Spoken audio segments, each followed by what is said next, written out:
What is going on, guys? Today's weight loss journey tip of the day is I'm going to give you guys something that might help if you're all over the place as far as your schedule. Maybe you go hours without eating and then you binge eat a bunch of calories, or maybe you just don't have the discipline that you need to maintain consistency. So that being said, this tip is similar to that of intermittent fasting, except you're picking the times that you're going to be eating. So intermittent fasting is basically give yourself like a 6-hour window, maybe an 8-hour window or a 10-hour window to consume calories.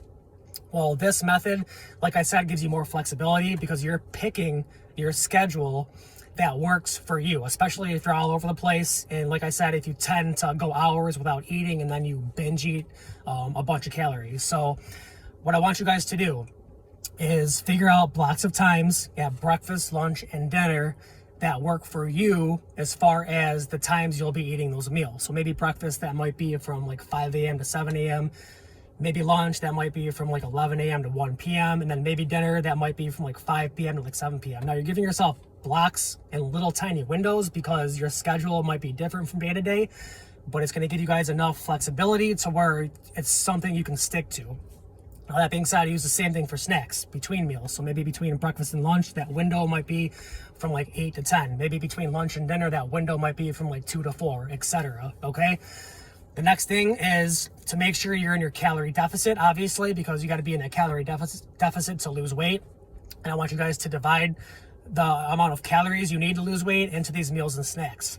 Now, what this does, it sounds pretty obvious, but what this does is it gives you guys something you can stick to.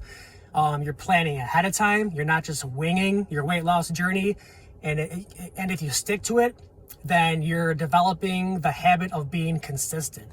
So it'll also help to kind of pre-plan your meals ahead of time and figure out what you're going to eat. So you're not just winging it at work and just grabbing fast food or, grabbing whatever that might be really high in calories. So again, use this method if you're all over the place and you need more discipline and you want to be more consistent and you want something that you can plan ahead of time and you're not just winging it.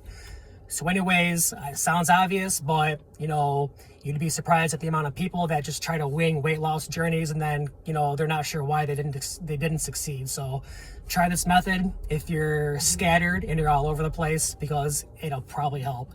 So anyways, I will see you guys tomorrow.